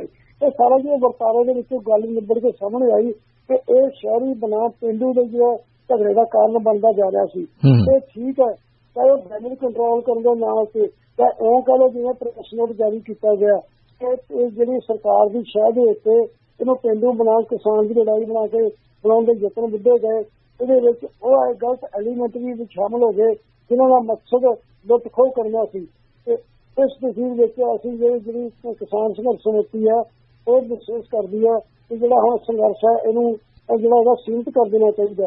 ਔਰ ਉਹਦੇ ਤਹਿਤ ਉਹਨਾਂ ਨੇ ਜਿਹੜਾ 10 ਤਰੀਕ ਤੱਕ ਸੰਘਰਸ਼ ਚੱਲਣਾ ਸੀ ਉਹਨੂੰ 6 ਤਰੀਕ ਤੱਕ ਸੀਮਿਤ ਕਰਤਾ। ਹਾਲਾਂਕਿ 10 ਤਰੀਕ ਨੂੰ ਜਿਹੜਾ ਆਲ ਇੰਡੀਆ ਪੱਧਰ ਦੇ ਉੱਤੇ ਭਾਰਤ ਬੰਦ ਦਾ ਕਿਸਾਨ ਜਥੇਬੰਦੀਆਂ ਨੇ ਸੱਦਾ ਦਿੱਤਾ ਹੋਇਆ। ਜਿਹੜੇ ਸੱਦੇ ਬਾਅਦ ਪੰਜਾਬ ਦੇ ਵਿੱਚ ਕੀ ਰੁਖ ਹੋਏਗਾ ਕਿਸਾਨ ਜਥੇਬੰਦੀਆਂ ਦਾ, ਕੀ ਪੰਜਾਬ ਵਿੱਚ ਸੱਦਾ ਲਾਗੂ ਕੀਤਾ ਜਾਵੇਗਾ, ਇਹਦੇ ਬਾਰੇ ਅਜੇ ਤੱਕ ਕੋਈ ਸਪਸ਼ਟ ਨਹੀਂ। ਦੂਸਰੀ ਗੱਲ ਜਿਹੜੀ 6 ਤਰੀਕ ਨੂੰ ਮੱਧ ਪ੍ਰਦੇਸ਼ ਦੀ ਘਟਨਾ ਹੋਈ ਸੀ ਜਿਹਦਾ ਆਪਾਂ ਜ਼ਿਕਰ ਕਰ ਚੁੱਕੇ ਹਾਂ, ਉਹਦੇ ਸ਼ਹੀਦੀ ਦਿਵਸ ਮਨਾਉਣ ਬਾਰੇ ਜਿਹੜਾ ਮੁਲਕ ਭਰ ਦੇ ਵਿੱਚ ਕਿਸਾਨ ਜਥੇਬੰਦੀਆਂ ਨੇ ਐਲਾਨ ਕੀਤਾ, ਪੰਜਾਬ ਵਿੱਚ ਕਿਵੇਂ ਇੰਪਲੀਮੈਂਟ ਹੋਵੇਗਾ ਇਹਦੇ ਬਾਰੇ ਅਜੇ ਤੱਕ ਕੋਈ ਗੱਲ ਸਪਸ਼ਟ ਨਹੀਂ ਆਈ। ਕੁੱਲ ਮਿਲਾ ਕੇ ਜਿਹੜਾ ਕਿਸਾਨ ਜਥੇਬੰਦੀਆਂ ਦਾ ਸੰਘਰਸ਼ ਕਿਸਾਨ ਮੰਗਾਂ ਨੂੰ ਲੋਕਾਂ ਤੱਕ ਤਾਂ ਜ਼ਰੂਰ ਲੈ ਕੇ ਗਿਆ, ਸ਼ਹਿਰੀਆਂ ਨੂੰ ਜਾਣੂ ਜ਼ਰੂਰ ਕਰਾਇਆ ਕਿ ਜਿਹੜੀ ਸਬਜ਼ੀਆਂ ਜਿਹੜੀ ਦੁੱਧ ਅਸੀਂ ਇੱਥੇ ਮਹਿੰਗੇ ਭਾਅ ਖਰੀਦ ਰਹੇ ਆ ਉਹ ਕਿਸਾਨ ਜਿਹੜੇ ਪੈਦਾ ਕਰਦੇ ਨੇ ਉਹਨਾਂ ਨੂੰ ਬਹੁਤ ਘੱਟ ਮੁੱਲ ਮਿਲ ਤੇ ਕੀਮਤ ਮਿਲ ਰਹੀ ਹੈ ਤੇ ਵਿਚੋਲੇ ਬਹੁਤ ਜ਼ਿਆਦਾ ਇਹਦਾ ਫਾਇਦਾ ਖਾ ਰਹੇ ਨੇ। ਔਰ ਵਿਚੋਲੇ ਅਸਲ 'ਚ ਕਿਸਾਨਾਂ ਦੀ ਤੇ ਦੂਜੇ ਪਾਸੇ ਖਪਤ ਦੀ ਲੁੱਟ ਕਰ ਰਹੇ ਨੇ। ਇਹ ਸੁਨੇਹਾ ਦੇਣ ਵਿੱਚ ਤਾਂ ਐਜੂਕੇਸ਼ਨ ਨੂੰ ਕਾਮਯਾਬ ਹੋਈ ਹੈ ਪਰ ਮੰਗਾਂ ਦੇ ਸੰਬੰਧ ਵਿੱਚ ਕੋਈ ਠੋਸ ਪ੍ਰਾਪਤੀ ਕੀਤੀ ਹੋਵੇ ਉਹ ਅਜੇ ਨਜ਼ਰ ਨਹੀਂ ਆ ਰਹੀ।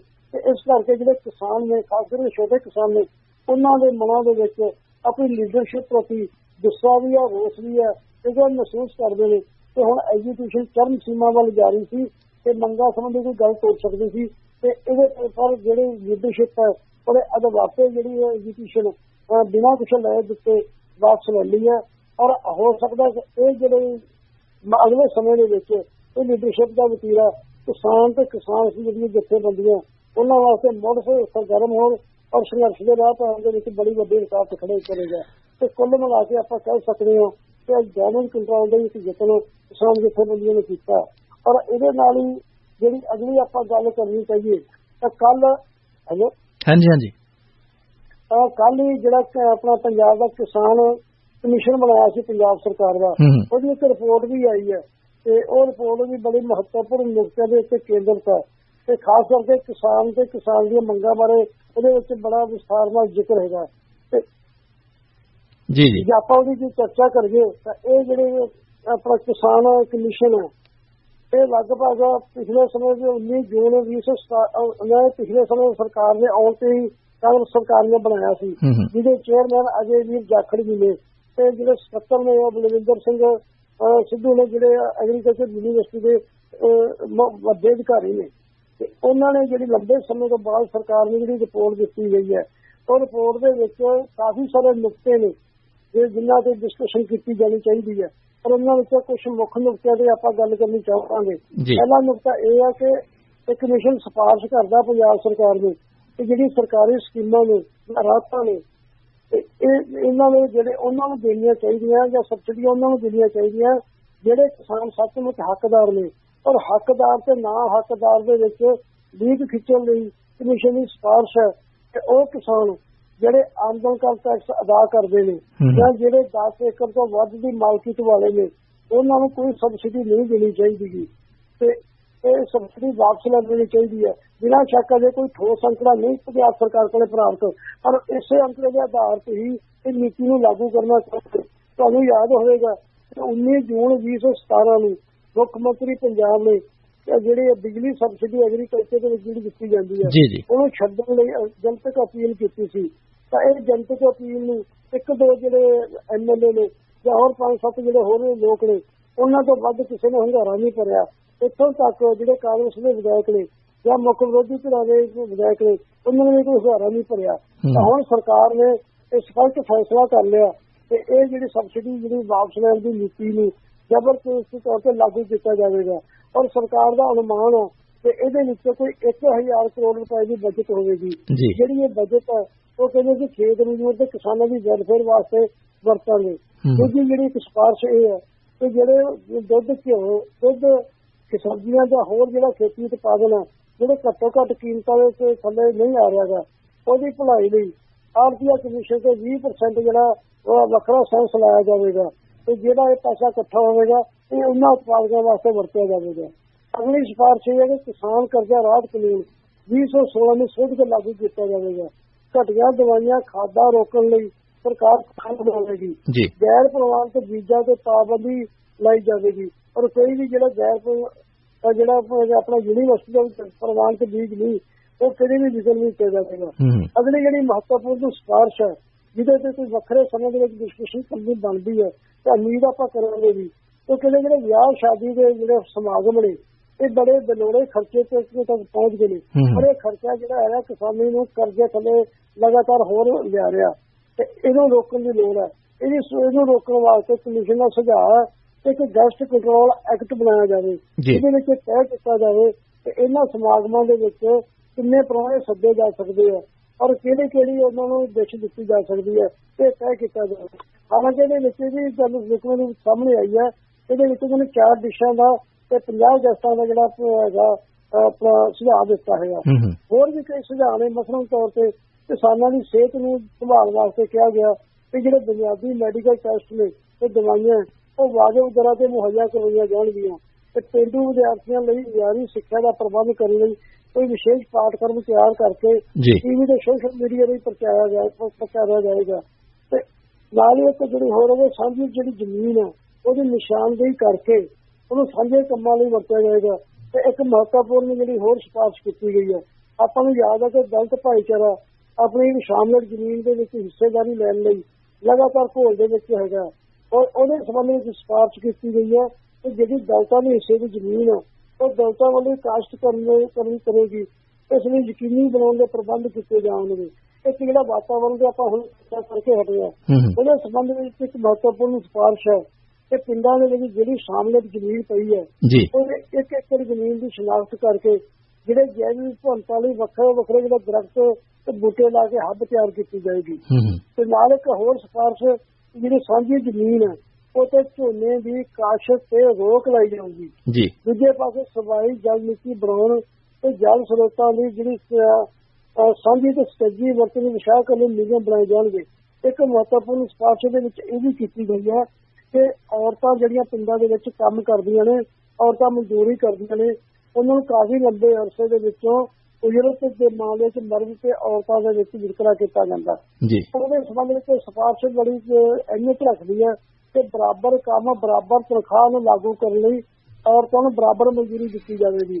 और दिलचस्प गल यह है कि यह खेती के पिंडों के सिफारिश लागू करने की गल करते हैं पर जी सरकारी अदारियां दे विच सरकार आप बराबर काम ते बराबर तनख्वाह का जो फार्मूला लागू करने को लगातार भज रही है और इस करके भी भज रही है। अदालतों ने हुक्म जारी किए हुए हैं अज जिहड़े ठेके ते कच्चे मुलाजिम ने वो बराबर काम ते बराबर तनख्वाह के फार्मूले नूं लागू करने लई जदोजहद ने और उन्होंने सरकार समा भी नहीं देना चाहती। ये जी पिंडों के मामले की सिफारिश है जी बराबर काम ते बराबर तनख्वाह इनू किवें लागू करेगी एक बड़ा सवाल।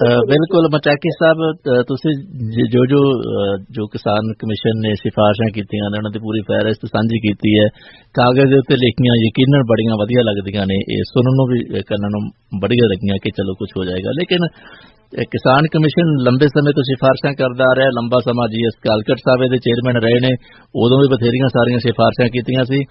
किसान कमीशन दीयां सिर्फ सिफारिशां करदे नाल तां कुछ नहीं बदलण वाला सरकार दी इच्छा शक्ति भी कम करेगी। तुसीं इच्छा शक्ति की गल की मैं तुहाडी इच्छा शक्ति के जवाब गल करनी चाहुंदा हां। तुसीं जिक्र किया कि किसान कमीशन ने कालकट चेयरमैनशिप बड़ी वधिया सिफारिशां कीतियां सी। मैं तुहानूं याद दिलाउणा चाहांगा कि ये जिहड़ियां सिफारिशां 2013 कमीशन ने कीतियां सी पर मजेदार गल यह है कि 10 सालों के अकाली भाजपा के शासन के विचकार कैबिनेट में एक बारी भी इन्हां सिफारिशां दे उत्ते गौर करना या गल करनी या मीटिंग करके विचार करना जरूरी नहीं समझा। कैबिनेट के पेश ही नहीं की गई सिफारिशां ते आपां समझ सकते हैं इन्हां सिफारिशां पर सरकार का की नजरिया होगा। एक महत्वपूर्ण जी सिफारिश की गई है तुहाडे नाल मैं विशेष तौर पर जिक्र करनी चाहूँगा। इस कमीशन वालों एक मिशन कहना कि खेतीबाड़ी ते जिहड़ा कोऑपरेटिव महकमा ते पशु पालन महकमा जिहड़ा एनीमल हस्बेंडरी कहते हैं ये तोड़ दिते जाणगे जी ते तोड़ के एक वखरा महकमा बनाया जाएगा। महकमा की ना होगा किवें काम करेगा ये बारे कोई बाद विचार किया जाएगा। ये मुख्य जिहड़ियां सिफारिशां हैगियां ने जिहड़ियां किसानां दे मामले ते कीतियां गईयां ने ये हुण मौका पर यही समझिए कि ये उदों किस्म दी सिफारिशां सामने आईयां जदों किसानां ने अंदोलन वापस लिया। एक मतलब वखरा इंटरस्टिंग विषय बन गया। पर जिथे तक हुण आपां कह लईए कि किसान जथेबंदियां अज एक नवे टकराव दे विच पैदा हो गईयां। डकोदा धड़े ने साफ तौर पर बयान जारी करके कहा कि ये जिहड़ियां किसान अंदोलन सी एक मौके के तौर पर शुरू किया गया सी और इहदा जिहड़ा लागू होया अंदोलन का तौर तरीका सी वो भी सही नहीं सी। उन्होंने मुख्य तौर पर जिहड़े इतराज किए ने उन्हां विच दो इतराजां लई मैं जिक्र करना चाहांगा।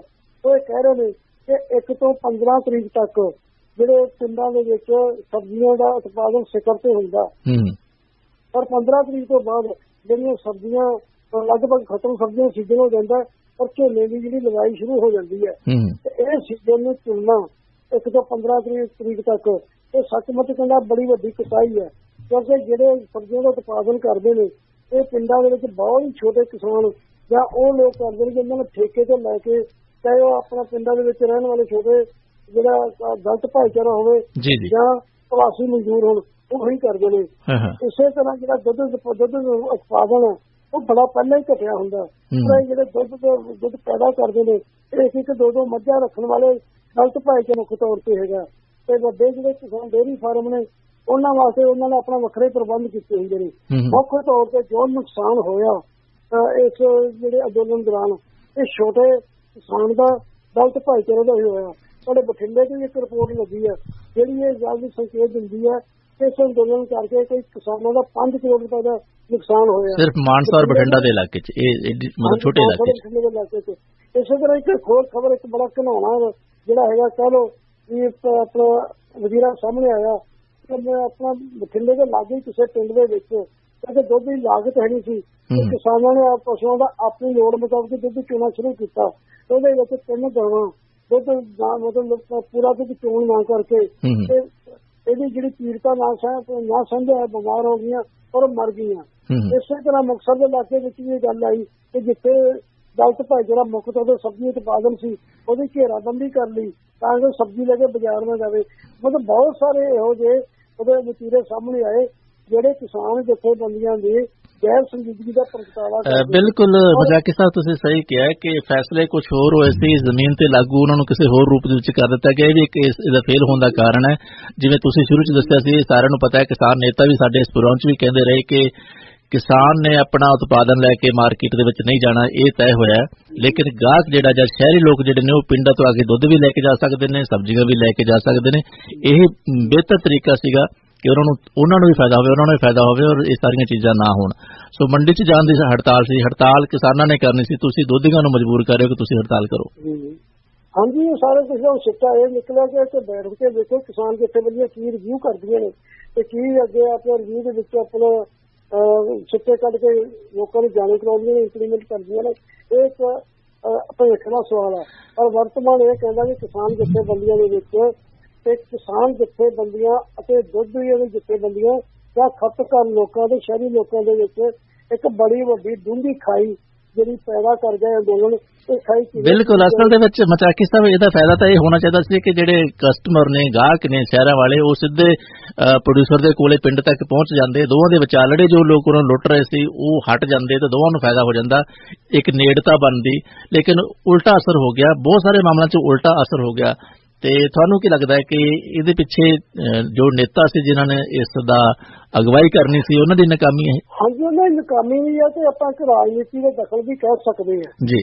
ਇਹਦੇ ਵਿੱਚ ਇੱਕ ਜਿਹੜੀ ਪ੍ਰਮੁੱਖ ਤੌਰ ਤੇ ਰਾਜਨੀਤੀ ਜਿਹੜੀ ਦਖਲਅੰਦਾਜ਼ੀ ਕਰਦੀ ਸੀ ਤੇ ਇੱਕ ਆਪਾਂ ਸ਼ਾਇਦ ਤੁਹਾਨੂੰ ਯਾਦ ਹੋਵੇ ਇਸੇ ਪ੍ਰੋਗਰਾਮ ਵਿੱਚ ਜ਼ਿਕਰ ਕੀਤਾ ਸੀ ਕਿ ਕਿਸਾਨ ਅੰਦੋਲਨ ਦੇ ਨਾਂ ਹੇਠਾਂ ਉਹ ਮਹੱਤਵਪੂਰਨ ਮੁੱਦੇ ਜਿਹਦੇ ਵਿੱਚ ਆਪਾਂ ਕਹਿ ਲਈਏ ਪੈਟਰੋਲ ਕੀਮਤਾਂ ਦਾ ਲਗਾਤਾਰ ਵਾਧਾ ਹੋਣਾ, ਗੈਸ ਚੋਰੀ ਦਾ ਵਾਧਾ ਹੋਣਾ, ਔਰ ਪੰਜਾਬ ਦੇ ਵਿੱਚ ਬੱਸ ਕਿਰਾਇਆ ਦਾ ਵਾਧਾ ਹੋਣਾ, ਕਈ ਸਾਰੇ ਹੋਰ ਮੁੱਦੇ ਨੇ ਜਿੱਥੇ ਉਹ ਮੁੱਦੇ ਖਾਸ ਕਰਕੇ ਜਿਹੜਾ ਪੰਜਾਬ ਆਪਣਾ ਜੇ ਮੁਲਕ ਪੱਧਰ ਤੇ ਆਪਾਂ ਵਿਚਾਰੀਏ ਤਾਂ ਕਰਨਾਟਕ ਤੋਂ ਬਾਅਦ ਤੇ ਹੋਰ ਕਈ ਥਾਵਾਂ ਜਿਹੜੀਆਂ ਉੱਪ ਚੋਣਾਂ ਹੋਈਆਂ ਉਹਨਾਂ ਦੀ ਜੋ ਭਾਜਪਾ ਦੀ ਕਿਰਕਰੀ ਹੋਈ ਹੈ, ਭਾਜਪਾ ਦੀ ਹਾਰ ਹੋਈ ਹੈ, ਤੇ ਪੰਜਾਬ ਦੇ ਵਿੱਚ ਜੋ ਬਿਆਸ ਤਲਾਸ਼ੀ ਵਾਪਰੀ ਹੈ ਜਾਂ ਬੇਅਦਬੀ ਦਾ ਮਾਮਲਾ, ਜਾਂ ਕੱਲ ਨੂੰ ਆਪਾਂ ਕਹਿ ਲਈਏ 6 ਤਰੀਕ ਨੂੰ ਜਿਹੜਾ ਘੱਲੂਘਾਰਾ ਦਿਵਸ ਹੈ, ਇਹ ਜਿਹੜੇ ਜਦ ਬੇਅਦਬੀ ਦਾ ਮੁੱਦਾ ਜਿਵੇਂ ਬਰਗਾੜੀ 'ਚ ਵਧਿਆ ਹੋਇਆ, ਉੱਥੇ ਆਪਣਾ ਭੁੱਖ ਹੜਤਾਲ ਤੇ ਬੈਠੇ ਹੋਏ ਨੇ ਜਿਹੜੇ ਆਪਣੇ ਜਥੇਦਾਰ, ਇਹ ਸਾਰੇ ਮੁੱਦਿਆਂ ਦੇ ਉੱਤੋਂ ਮੈਨੂੰ ਇਹ ਮਹਿਸੂਸ ਕਰ ਰਿਹਾ ਕਿ ਕਿਸਾਨ ਅੰਦੋਲਨ ਇਹ ਜਿਹੜਾ ਆਪਣਾ ਕਹਿ ਲਓ ਉਹ ਮੁੱਦੇ ਸਾਈਡ ਲਾਈਨ ਲਾਉਣ ਦਾ ਵੀ ਇੱਕ ਯਤਨ ਹੋਇਆ ਸੀ, ਔਰ ਉਹ ਕਾਫੀ ਹੱਦ ਤੱਕ ਕਾਮਯਾਬ ਵੀ ਹੋਈ, ਇਹਨਾਂ ਤੇ ਗੱਲ ਨਹੀਂ ਹੋਈ। ਪਰ ਇਹ ਗੱਲ ਜਿਹੜੀ ਹੈਗੀ ਸਪਸ਼ਟ ਰੂਪ ਦੇ ਸਾਹਮਣੇ ਆਉਣੀ ਚਾਹੀਦੀ ਹੈ, ਕਿਉਂਕਿ ਕਿਸਾਨ ਜਥੇਬੰਦੀਆਂ ਦੇ ਵਿੱਚ ਵੀ ਉਹਨਾਂ ਜਥੇਬੰਦੀਆਂ ਨੇ ਇਸ ਨੁਕਤੇ ਤੇ ਇਹਨਾਂ ਕਿਸਾਨ ਅੰਦੋਲਨਕਾਰੀਆਂ ਦੀ ਆਲੋਚਨਾ ਕੀਤੀ ਸੀ ਕਿ ਜਿਹੜਾ ਇਹ ਕਿਸਾਨ ਅੰਦੋਲਨ ਹੈ ਇਹ ਕਿਸਾਨ ਮਸਲਿਆਂ ਤੇ ਸੰਜੀਦਾ ਗੱਲ ਕਰਨ ਦੀ ਬਜਾਏ ਕਿਸਾਨ ਮਸਲਿਆਂ ਨੂੰ ਹੋਰ ਧਮਕਾਉਣ ਤੇ ਲੰਮੇ ਰਾਹ ਪਾਉਣ ਦੇ ਬਿਨਾਂ ਹੋਰ ਕੋਈ ਕੰਮ ਨਹੀਂ ਕਰੇਗਾ। ਅੱਜ ਉਹਨਾਂ ਦੇ ਸ਼ੰਕੇ ਸਹੀ ਸਾਬਤ ਹੋ ਰਹੇ ਨੇ। ਬਿਲਕੁਲ। ਸੋ ਮਚਾਕੀ ਸਾਹਿਬ, ਕਾਫੀ ਸਮਾਂ ਹੋ ਗਿਆ, ਇੱਕ ਖਬਰ ਹੋਰ ਜਿਹੜੀ ਪਿਛਲੇ ਦਿਨਾਂ ਤੋਂ ਲਗਾਤਾਰ ਚਰਚੇ ਦੇ ਸਾਡੇ ਜੋ ਵਿਦੇਸ਼ਾਂ 'ਚ ਬੈਠੇ ਸਾਡੇ ਸਾਥੀ ਨੇ ਉਹ ਵੀ ਉਸ ਮਸਲੇ ਨੂੰ ਲੈ ਕੇ ਚਿੰਤਤ ਨੇ ਕਿ ਮੇਘਾਲਿਆ ਦੇ ਵਿੱਚ ਜੋ ਕੁਝ ਸਿੱਖਾਂ ਦੇ ਨਾਲ ਟਕਰਾਓ ਦੀਆਂ ਖਬਰਾਂ ਆ ਰਹੀਆਂ ਨੇ। ਖਬਰਾਂ ਤਾਂ ਕਈ ਤਰ੍ਹਾਂ ਦੀਆਂ ਆ ਰਹੀਆਂ ਨੇ ਕਿ ਲੇਕਿਨ ਮੁਹੱਲੇ ਦੀ ਸਰਕਾਰ ਵੀ ਔਰ ਕੇਂਦਰ ਦੀ ਸਰਕਾਰ ਵੀ ਕਹਿ ਰਹੀ ਹੈ ਕਿ ਇਹ ਗੁਰਦੁਆਰਾ ਸਾਹਿਬ ਨੂੰ ਢਾਏ ਜਾਣ ਦਾ ਜਾਂ ਇਸ ਤਰ੍ਹਾਂ ਦਾ ਕੋਈ ਘਟਨਾ ਨਹੀਂ ਵਾਪਰੀ, ਸਿਰਫ ਝੜਪਾਂ ਹੋਈਆਂ ਨੇ। ਕਰਫਿਊ ਲਾਉਣ ਤੱਕ ਦੀ ਨੌਬਤ ਜ਼ਰੂਰ ਆਈ ਹੈ। ਕੋਈ 600 ਦੇ ਆਸ-ਪਾਸ ਲੋਕ ਉੱਥੇ ਰਹਿੰਦੇ ਨੇ ਸਿੱਖ ਪਰਿਵਾਰ। ਸੋ ਕੁੱਲ ਮਿਲਾ ਕੇ ਤੁਹਾਡੇ ਕੋਲ ਕੀ ਜਾਣਕਾਰੀ ਹੈ ਕਿ ਉਹ ਮੇਘਾਲਿਆ ਵਾਲਾ ਜਾਂ ਸ਼ਿਲੌਂਗ ਵਾਲਾ ਮਸਲਾ ਕੀ ਹੈ? ਹਾਂਜੀ, ਮੇਘਾਲਿਆ ਦਾ ਜਿਹੜਾ ਮਸਲਾ ਜਾਰੀ ਹੋਇਆ ਸੀ ਸ਼ੁਰੂ ਹੋਇਆ ਉਹਦੇ ਬਾਰੇ ਲਗਭਗ ਆਪਾਂ ਸਾਰੇ ਜਾਣਦੇ ਉਹਦੀ ਜੜ ਕੀ ਸੀ, ਪਰ ਉਹਦੀ ਤਾਜ਼ਾ ਅਪਡੇਟ ਹੈ ਕਿ ਪੰਜਾਬ ਦਾ ਇੱਕ ਵਫਦ ਗਿਆ ਸੀ ਜਾਇਜ਼ਾ ਲੈਣ ਵਾਸਤੇ। ਉਹਨੇ ਵੀ ਸਥਿਤੀ ਦੀ ਚਿੰਤਾ ਜ਼ਾਹਰ ਕੀਤੀ ਹੈ, ਪਰ ਨਾਲ ਹੀ ਕਿਹਾ ਕਿ ਉੱਥੇ ਗੁਰਦੁਆਰੇ ਕਿਸੇ ਦੀ ਅਟੈਕ ਨਹੀਂ ਹੋਇਆ, ਗੁਰਦੁਆਰਾ ਸੇਫ ਹੈ। ਜਿਹੜੀ ਫੋਟੋ ਜਿਹੜੀ ਸੋਸ਼ਲ ਮੀਡੀਆ ਤੇ ਵਾਇਰਲ ਕਰਕੇ ਦਿਖਾਈਆਂ ਜਾ ਰਹੀਆਂ ਉਹ ਕਿ ਗੁਰਦੁਆਰਾ ਦੇ ਅੰਦਰ ਜਿਹੜਾ ਸਕੂਲ ਆ, ਸਕੂਲ ਦੀ ਇਮਾਰਤ ਵੀ ਹੈਗੀ ਹੈ ਤੇ ਸ਼ਰਾਰਤੀ ਤੰਤਰ ਜਿਹੜੇ ਹੈਗੇ ਇਸ ਗੱਲ ਨੂੰ ਪ੍ਰਚਾਰ ਕੇ ਤੇ ਜਿਹੜੇ ਦੋਹਾਂ ਭਾਈਚਾਰੇ ਜਿਹੜੇ ਇੱਥੇ ਦੇ ਖਾਸੀ ਕਬੀਲੇ ਹੈਗੇ ਆ ਜਿਹੜੇ ਸਿੱਖ ਨੇ ਉਹਨਾਂ ਦੇ ਵਿਚਾਰੇ ਖਾਈ ਪੈਦਾ ਕਰਨ ਦਾ ਯਤਨ ਕਰ ਰਹੀਆਂ ਨੇ। ਦੂਜੇ ਪਾਸੇ ਸ਼੍ਰੋਮਣੀ ਗੁਰਦੁਆਰਾ ਪ੍ਰਬੰਧਕ ਕਮੇਟੀ ਦਾ ਵੀ ਇੱਕ ਵਫਦ ਗਿਆ, ਉਹ ਵਫਦ ਨੇ ਵੀ ਜਿਹੜੀ ਚਿੰਤਾ ਪ੍ਰਗਟ ਕਰਦਿਆਂ ਕਿਹਾ ਕਿ ਗੁਰਦੁਆਰਾ ਦੀ ਜਿਹੜੀ ਰਾਖੀ ਉਹ ਯਕੀਨੀ ਬਣਾਈ ਜਾਵੇ, ਸਿੱਖ ਧਰਮ ਜਿਹੜੇ ਲੋਕ ਨੇ ਉਹਨਾਂ ਦੇ ਸਾਹਮਣੇ ਬੰਦ ਕਰਵਾਏ ਜਾਣ। ਔਰ ਇਸ ਸੰਦਰਭ ਦੇ ਵਿੱਚ ਜਿਹੜੇ ਉੱਥੇ ਦੇ ਮੁੱਖ ਮੰਤਰੀ ਨੇ ਕੇ ਸੰਗਮਾ ਤੇ ਗਵਰਨਰ ਜਿਹੜੇ ਨੇ ਉਹਨਾਂ ਨੇ ਸਾਫ਼ ਕਿਹਾ ਕਿ ਸਿੱਖ ਧਰਮ ਦੇ ਕਿਸੇ ਵੀ ਜਿਹੜੇ ਧਾਰਮਿਕ ਸਥਾਨ ਹੈ ਜਾਂ ਵਿਅਕਤੀ ਹੈ ਉਹਨਾਂ ਦੇ ਉੱਤੇ ਕੋਈ ਹਮਲਾ ਨਹੀਂ ਹੋਣ ਦਿੱਤਾ ਜਾਵੇਗਾ, ਉਹਨਾਂ ਦੀ ਰਾਖੀ ਜਿਹੜੀ ਹੈਗੀ ਆ ਸੁਰੱਖਿਅਤ ਕੀਤੀ ਜਾਵੇਗੀ। ਇਸ ਮਾਮਲੇ 'ਚ ਉਹਨਾਂ ਨੇ ਕਿਹਾ ਕਿ ਅਸੀਂ CRP ਵੀ ਤੈਨਾਤ ਕਰ ਦਿੱਤੀ ਗਈ ਹੈ, ਫੌਜ ਦੀ ਮਦਦ ਵੀ ਲਈ ਗਈ ਹੈ ਔਰ ਕਰਫਿਊ ਵੀ ਲਾ ਦਿੱਤਾ ਗਿਆ। ਤੇ ਇਸ ਕਰਕੇ ਅਸੀਂ ਇਹਦੀ ਜਿਹੜੀ ਆਪਾਂ ਰਾਖੀ ਯਕੀਨੀ ਬਣਾਵਾਂਗੇ। ਪਰ ਇੱਕ ਜਿਹੜਾ ਹੋਰ ਆਪਣਾ ਮਾਮਲਾ ਸਾਹਮਣੇ ਆ ਰਿਹਾ ਹਰਵੇਸ਼ ਜੀ, ਇਸ ਮਸਲੇ ਜਿਹੜੀ ਜੁੜਿਆ ਉਹਦੇ ਮੁਤਾਬਕ ਇਹ ਵੀ ਇੱਥੇ ਕੋਈ ਜ਼ਮੀਨ ਦਾ ਰੌਲਾ ਹੈ ਜੀ, ਔਰ ਜ਼ਮੀਨ ਦੇ ਰੌਲੇ ਦੇ ਵਿੱਚ ਦੋਵੇਂ ਧਿਰਾਂ ਭਾਈਵਾਲ ਨੇ ਤੇ ਉਹ ਮਾਮਲਾ ਅੱਜ ਕੋਰਟ ਦੇ ਵਿੱਚ ਹੈ। ਕੋਰਟ ਕੀ ਡਿਸੀਜਨ ਦਿੰਦੀ ਹੈ ਉਹ ਬੜੇ ਇਸ ਮਾਮਲੇ ਨੂੰ ਵੀ ਪ੍ਰਭਾਵਿਤ ਕਰ ਸਕਦਾ। ਤੇ ਅੱਜ ਜੇ ਦੋਵਾਂ ਧਿਰਾਂ ਦੇ ਵਿਚਕਾਰ ਪੁਲਿਸ ਖੜੀ ਹੈ ਤੇ ਜਦੋਂ ਪੁਲਿਸ ਵੀ ਦੋਵਾਂ ਧਿਰਾਂ ਦੇ ਪਾਸੇ ਹਟ ਜਾਏਗੀ ਵਿਚਕਾਰੋਂ ਤਾਂ ਕੱਲ ਨੂੰ ਦੋਵੇਂ ਧਿਰਾਂ ਕੀ ਵਤੀਰਾ ਅਖਤਿਆਰ ਕਰਨੀ ਹੈ ਇੱਕ ਵੱਡੇ ਕੁਐਸਚਨ ਮਾਰਕ ਦੇ ਹੇਠਾਂ। ਪਰ ਫਿਰ ਵੀ ਆਪਾਂ ਨੂੰ ਜਿਹੜੀ ਮੁੱਖ ਆਪਣਾ ਸ਼ਿਲੌਂਗ ਦਾ ਜਿਹੜਾ ਮੇਘਾਲਿਆ ਦੇ ਮੁੱਖ ਮੰਤਰੀ ਨੇ ਸਨਵਾ ਸਾਹਿਬ, ਉਹਨਾਂ ਦੇ ਜੋ ਯਕੀਨ ਦਹਾਨੀ ਦਿੱਤੀ ਕਰਵਾਈ ਗਈ ਹੈ, ਯਕੀਨ ਦਵਾਇਆ ਸਿੱਖ ਕਮਿਊਨਿਟੀ ਨੂੰ, ਉਹ ਤੇ ਵਿਸ਼ਵਾਸ ਕਰਨਾ ਚਾਹੀਦਾ। ਔਰ ਖਾਸ ਕਰਕੇ ਜਿਹੜਾ ਸੋਸ਼ਲ ਮੀਡੀਆ ਉਹਨੂੰ ਇਸ ਗੱਲ ਤੋਂ ਪਰਹੇਜ਼ ਕਰਨਾ ਚਾਹੀਦਾ ਕਿ ਉਹ ਇਹੋ ਜਿਹੀਆਂ ਅਫਵਾਹਾਂ ਤੇ ਜਿਹੜੇ ਦੋਵਾਂ ਭਾਈਚਾਰਿਆਂ ਦੇ ਵਿੱਚ ਜਿਹੜਾ ਫਿਰਕੂ ਤਣਾਅ ਵਧਾਉਣ ਦੀ ਵਾਲੀਆਂ ਵੀਡੀਓ ਹੈ ਉਹ ਨਾ ਸ਼ੇਅਰ ਕੀਤੀਆਂ ਜਾਣ ਔਰ ਸੰਜੀਦਗੀ ਤੋਂ ਕੰਮ ਲਿਆ ਜਾਵੇ। ਤੇ ਕੇਂਦਰ ਸਰਕਾਰ ਨੂੰ ਵੀ ਚਾਹੀਦਾ ਕਿ ਪੰਜਾਬ ਸਰਕਾਰ ਨੇ ਉਹ ਲਗਾਤਾਰ ਇਹਨਾਂ ਘਟਨਾਵਾਂ ਤੇ ਬਾਜ਼ਨਗਰ ਬਣਾਈ ਰੱਖਣ ਔਰ ਜਿੱਥੇ ਜ਼ਰੂਰੀ ਉਹਨਾਂ ਨੂੰ ਲੱਗਦਾ ਹੋਵੇ ਉੱਥੇ ਇੰਟਰਵੈਨ ਵੀ ਕਰਨ। ਤੇ ਉਮੀਦ ਕਰਦੇ ਹਾਂ ਕਿ ਜਿਹੜਾ ਇਹ ਭਾਈਚਾਰੀ ਏਕਤਾ ਕੋਈ ਜਿਹੜੀ ਤਰੇੜ ਆਈ ਹੈ ਉਹ ਜਲਦੀ ਪੂਰੀ ਜਾਵੇਗੀ ਔਰ ਦੋਵੇਂ ਜਿਹੜੇ ਕਮਿਊਨਿਟੀਆਂ ਨੇ ਉਹ ਅਮਨ ਕਾਨੂੰਨ ਤੇ ਆਪਣਾ ਸਮਾਜਿਕ ਭਾਈਚਾਰਾ ਬਣਾ ਕੇ ਆਪਣਾ ਜੀਵਨ ਬਸਰ ਕਰਨ ਦੇ ਜਿਹੜੇ ਸਥਿਤੀ ਵਿੱਚ ਆ ਜਾਣਗੇ। ਜੀ ਬਿਲਕੁਲ ਬੱਚਾ ਕਿਸਮ, ਲੇਕਿਨ ਜੋ ਸ਼ੁਰੂਆਤੀ ਗੱਲਾਂ ਆ ਰਹੀਆਂ ਨੇ ਕਿ ਕੋਈ ਥੋੜਾ ਜਿਹਾ ਟ੍ਰੈਫਿਕ ਦਾ ਮਸਲਾ ਸੀ ਜਿੱਥੋਂ ਇਹ ਸਾਰਾ ਮਸਲਾ ਸ਼ੁਰੂ ਹੋਇਆ, ਕਲੇਸ਼ ਸ਼ੁਰੂ ਹੋਇਆ। ਹਾਂਜੀ, ਉਹ ਜਦੋਂ ਇਹ ਕਹਿੰਦੇ ਕਿ ਇੱਕ ਬੱਸ ਦੇ ਵਿੱਚ ਜਿਹੜਾ ਇੱਕ ਡਰਾਈਵਰ ਨਾਲ ਇੱਕ ਪੰਜਾਬੀ ਜਿਹੜੀ ਸਿੱਖ ਆ ਉੱਥੇ ਦਾ ਝਗੜਾ ਹੋ ਗਿਆ ਔਰ ਝਗੜਾ ਬਾਅਦ ਤਕਰਾਰਬਾਜ਼ੀ ਤੇ ਗਲਤੀ ਵੀਰ ਗਿਆ फिर भी कुछ लोगों ने विचकार पै के समझौता करवाता और जी बस भी तुर पई ते नाल ही जी औरत भी अपने राह पै गई। पर सोशल मीडिया के उस समय के एक जी वीडियो वायरल की जिहदे जिक्र किया गया कि वो जिहड़ा बस का ड्राइवर सी ਉਹਦਾ कतल कर दिता गया। और इस कतल की जी वीडियो वायरल हुई है उस तो बाद जी हिंसा भड़की है और हिंसा भड़क के जो रूप सामने लिया वो आप सारे जानते हैं। जी जी जी सो मेहरबानी मचाकी साहब, बहुत बहुत शुक्रिया ਤੁਹਾਡਾ ਪ੍ਰੋਗਰਾਮ ਸ਼ਾਮਲ ਹੋਣ ਲਈ ਔਰ ਇਹਨਾਂ ਮੁੱਦਿਆਂ ਤੇ ਆਪਣੀ ਚਰਚਾ ਕਰਨ ਲਈ। शुक्रिया हरमेलप्रीत जी ਤੇ शुक्रिया अपने लिसनर का जिन्होंने मैंने ध्यान ਨਾਲ सुनिया। शुभकामनाएं सारे ਲਈ। सत श्री अकाल, आदाब। मेहरबानी, सत श्री अकाल। कुछ सुनिए कुछ कहिए।